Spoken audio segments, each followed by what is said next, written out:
सुनीता टूटे दिल के साथ आईने के सामने खड़े होकर कहती है, सुनीता, तूने सब कुछ पा लिया, लेकिन वो कंधा नहीं पाया जिस पर तू सिर रखकर रो सके। हर दिन सचती हूं, पर वो नजर ही नहीं है जो मुझे जी भर देखे।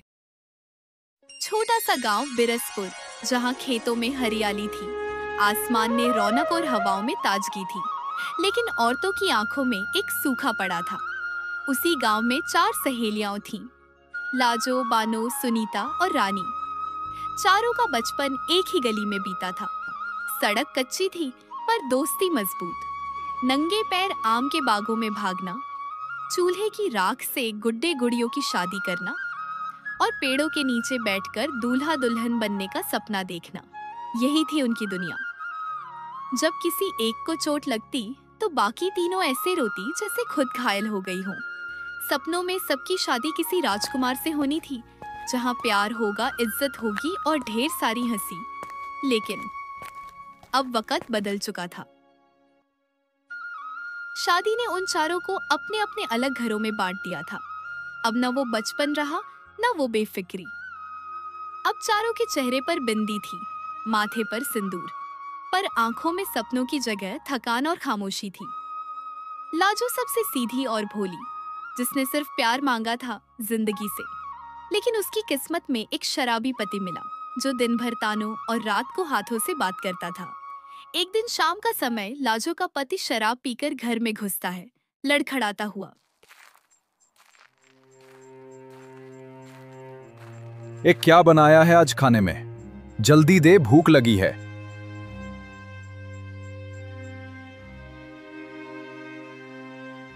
फिर वही बेस्वाद दाल? कुछ और नहीं मिला क्या तुझे बनाने को? कभी कुछ ढंग का बनाकर नहीं खिला सकती क्या? जी, वो दाल में थोड़ा नमक कम था। अभी ठीक कर देती हूँ। हर रोज एक ही गलती। मेरे नसीब में तू ही लिखी थी क्या? गवार कही की। लाजो का पति थाली जमीन पर पटक देता है और फिर रोज की तरह उसे पीटने लग जाता है। नहीं, मत मारो। आगे से ख्याल रखूंगी। मत मारो। और फिर से शराब पीने घर से बाहर चला जाता है। लाजो रोती हुई कहती है, माँ, तुम कहती हो अब वही तेरा घर है, और पति कहता है चली जा अपने घर। मेरा घर कहाँ है माँ? लाजो कुछ देर रोकर फिर अपने घर के कामों में लग जाती है। पड़ोसन रुक्मणी झांकती है खिड़की से। अरे लाजो, सब ठीक है ना? तेरे रोने की आवाज आ रही थी। क्या आज फिर तेरे शराबी पति ने तुझे मारा है? हाँ, सब ठीक है बहन। ऐसा कुछ नहीं है, बस थोड़ा थक गई हुए। वो आज माँ बहुत याद आ रही थी, बस इसलिए थोड़ा मन उदास था। झूठ मत बोल, कल देखा था तेरे हाथ पर नीला निशान। अरे नहीं रुक्मणी बहन, ऐसा कुछ नहीं है। वो तो कल चूल्हे से जल गया था। रुक्मणी सच समझते हुए भी चुप हो जाती है। अच्छा ठीक है, तू अपना ध्यान रख। दूसरी थी बानो, इंतजार की परछाई। बानो चारों में सबसे सलीकेदार और समझदार थी, लेकिन शायद सबसे ज्यादा अकेली भी। उसका शौहर शहर में काम करता था। शादी को सालों हो गए, पर साथ बिताए दिन गिनती के ही थे। हर ईद पर वो अपने बच्चों के लिए नए कपड़े के सपने देखती और फिर खामोशी से पुराने कपड़े निकाल लेती। त्योहार आता, पर उसके घर में रौनक नहीं होती, बस इंतजार होता। अम्मी जान अब्बू कब आएंगे? बोलिए ना, बताइए ना कब आएंगे अब्बू? बस बेटा, अगले महीने का कह रहे थे। काम बहुत ज्यादा है ना शहर में, बस इसीलिए बेटा थोड़ा मुश्किल हो जाता है उनके लिए। देर से ही सही, लेकिन तुम्हारे अब्बू जरूर आएंगे। हर बार आप यही कहती हो अम्मी, पर वो कभी नहीं आते। उनको तो अब हमारी कोई फिक्र ही नहीं है।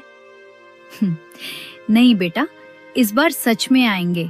तुम्हारे लिए गुड़िया लाएंगे और जैन के लिए वो गाड़ी जो आवाज करती है।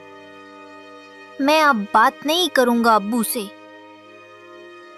उनको हमारी याद भी आती है या नहीं?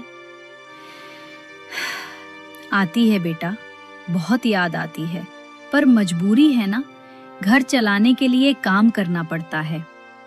अम्मी, क्या इस साल अब्बू भी हमारे साथ ईद की नमाज पढ़ेंगे? हमें अब्बू से ईदी मिलेगी? सबके अब्बू उनको ईदी देते हैं, फिर वो बच्चे हमें चिढ़ाते हैं। अब्बू से कहना इस साल तो ईद पर आ जाए हमारे लिए। हाँ मेरी जान, इस बार साथ में सब करेंगे। ईद की सेवइयां भी अब्बू के हाथ से खिलवाऊंगी तुम्हें। दोनों बच्चे खुश हो जाते हैं और खेल में लग जाते हैं, पर बानो दीवार का सहारा लेकर चुपचाप बैठ जाती है, आंखें बंद करके दिल से एक ही दुआ मांगती है, या अल्लाह, इस बार सच में आ जाए मेरे बच्चों के अब्बू। मेरे बच्चों का यकीन और मेरा इंतजार मत तोड़ना। तीसरी सहेली सुनीता। सुनीता सबसे रौबदार, अमीर और शान वाली थी, गहनों से सजी, बड़ी कोठी में रहने वाली। लोग समझते थे सुनीता रानी की तरह जी रही है, लेकिन उसकी दुनिया में न हंसी थी न सुकून। उसका पति हमेशा व्यस्त रहता, फोन, मीटिंग, काम और ना सुनने की आदत। सुनीता रोज सजती थी, पर सिर्फ अकेले आईने के लिए। आज सुनीता की शादी की सालगिरह है। हेलो अजय, कहाँ हो? अभी तक आई नहीं?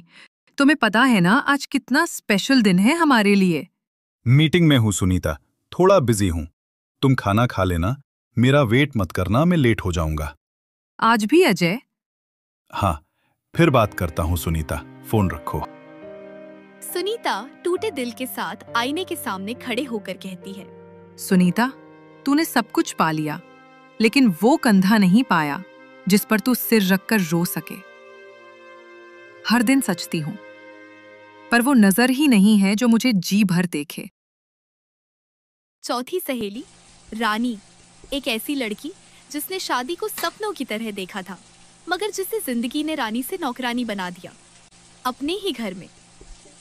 सासू माँ बोलती है, अरे रानी, चाय कहाँ है? और अभी तक झाड़ू पूछा क्यों नहीं हुआ? हर बात इसे बतानी पड़ती है। जी माँ जी, अभी लाई।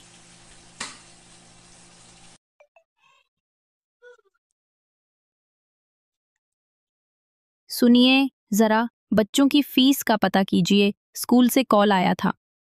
ए, तू कुछ ज्यादा ही सोचती है। इतना दिमाग मत लगाया कर, मेरा सिर मत खा। मैं तो बस अपना फर्ज निभा रही हूँ। तेरा काम रसोई तक है, तू वही तक ठीक है। दुनिया संभालना मेरा काम है, तेरा नहीं। मैं देख लूंगा। चल, मेरे पैर दबा।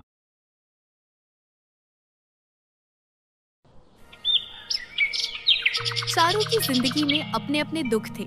चारों बस कठपुतलियों की तरह खुद को भुलाए दूसरों के इशारों पर नाच रही थी। एक बार इत्तेफाक से वे चारों एक साथ अपने मायके, अपने गांव आई हुई थी। फिर कई सालों बाद उनकी उस पीपल के पेड़ के नीचे दोबारा मुलाकात होती है, जहां उन्होंने अपने गुड्डे गुड़ियों की शादी रचाई थी। तुम सबको अब भी याद है ना, यहीं बैठकर हमने गुड़िया की शादी कराई थी। और तू बनी थी बारात की डीजे। और लाजो कोरोना आ गया था जब गुड़िया की विदाई हुई थी। शायद मैं तब भी जाने से डर रही थी। अब लगता है वो डर सही था। बातों ही बातों में दिल के जख्म खुलने लगे। हर ईद पर अकेले बच्चों को संभालते हुए मैं खुद को जिंदा रखने का ड्रामा करती हूँ। न पति साथ है, न ससुराल वालों का अपनापन। सब कुछ सिर्फ दिखावा लगता है। मेरे पास पैसा है, बड़ा घर है, नौकर है, पर कोई अपना नहीं। पति ऑफिस में, बेटा हॉस्टल में, घर में बस सन्नाटा है। और मेरे पास अपनापन है, पर इज्जत नहीं। ससुराल में रोज ताने सुनती हूँ, क्या किया है तूने? बस काम करती रहती हूँ और चुप रहती हूँ।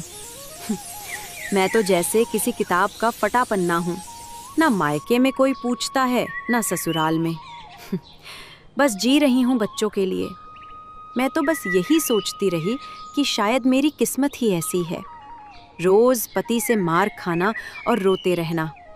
पर अब लगने लगा है शायद हम सबकी चुप्पी ही हमारी सबसे बड़ी सजा है। चारों की आंखें भर आई थीं, लेकिन अपना दर्द बांटने से कुछ हल्का जरूर हुआ। जब मेरे शौहर ने काम के बहाने मुझसे मुंह मोड़ा तो लगा जैसे कोई तिनका भी नहीं बचा सहारा देने को। बच्चों को अपने अब्बू को रोज याद करता देख बहुत रोना आता है। देखो, मेरे पास सब कुछ है, बड़ा घर, गाड़ी, नौकर, गहने, पर फिर भी न जाने क्यों मेरे हाथ हर रात खाली ही लगते हैं। हाँ, खाली है, क्योंकि इन हाथों ने बस दूसरों के लिए काम किया, अपने लिए कुछ भी नहीं रचा। हम औरतें अगर मिल जाएं तो क्या नहीं कर सकती। मेरे मन में एक बात आई है, हम एक साथ मिलकर एक छोटा सा सिलाई का कारखाना खोलते हैं। सिलाई? हाँ बानो, हम सबको कुछ ना कुछ आता है, कढ़ाई, सिलाई, बुनाई। हम साथ में काम भी करेंगे और एक दूसरे के साथ कुछ हंसी खुशी के पल भी जिएंगे। लेकिन हमें काम कौन देगा? मैं अपने जान पहचान से काम दिलवाऊंगी। छोटे बड़े ऑर्डर मिलेंगे, स्कूल यूनिफॉर्म्स, थैले, लेडीज सूट, समोसे और पकौड़ियाँ ले लो। काम की जगह मेरे घर का पुराना गोदाम पड़ा है, उसे साफ करके हमारा कारखाना बनाएंगे। समोसे खाओ। सब एक दूसरे की तरफ देखने लगती है, संदेह, उम्मीद और भरोसे के साथ। मतलब हम काम भी करेंगे और दिल भी हल्का कर सकेंगे। और सिर्फ अपने लिए नहीं, उन औरतों के लिए भी जो हमारी तरह खाली हैं, पैसे से भी और प्यार से भी। ये सिर्फ कारखाना नहीं होगा, ये तो जैसे दर्द की सिलाई और उम्मीद की कढ़ाई होगी। तो फिर चलो अपनी नई जिंदगी की पहली सिलाई डालते हैं।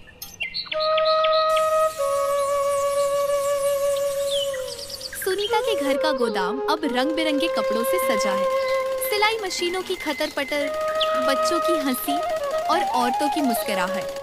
बानो अब सिर्फ अकेली माँ नहीं थी, बल्कि अपने हाथों से सिलकर बेटियों की फीस भर रही थी। रानी अब घर की नौकरानी नहीं थी, बल्कि जिम्मेदारी थी। पति विशाल पहली बार कहता है, अरे वाह रानी, ये डिजाइन तो दिल्ली भेजने लायक है। लाजो अब हंसती थी खुलकर, क्योंकि हाथ में 4 पैसे होने की वजह से मायका और ससुराल दोनों जगह उसे सम्मान मिलने लगा। और सुनीता अब वो अकेली नहीं थी। उसके घर में अब काम करने वाली औरतों की चहल पहल थी और दिल में अपनेपन की मीठी चाय। और यूं बरसों बाद चारों सहेलियों की जिंदगी में फिर वही रंग, वही खुशियाँ और वही सुकून लौट आया, जिनका ख्वाब उन्होंने अपने बचपन की मासूम आंखों में सजाया था। और उनके दिलों ने पहली बार चैन की गहरी सांस ली, मानो जिंदगी ने उन्हें ये कहकर गले लगाया हो, अब तुम्हारी दास्तान मुकम्मल हो चुकी है।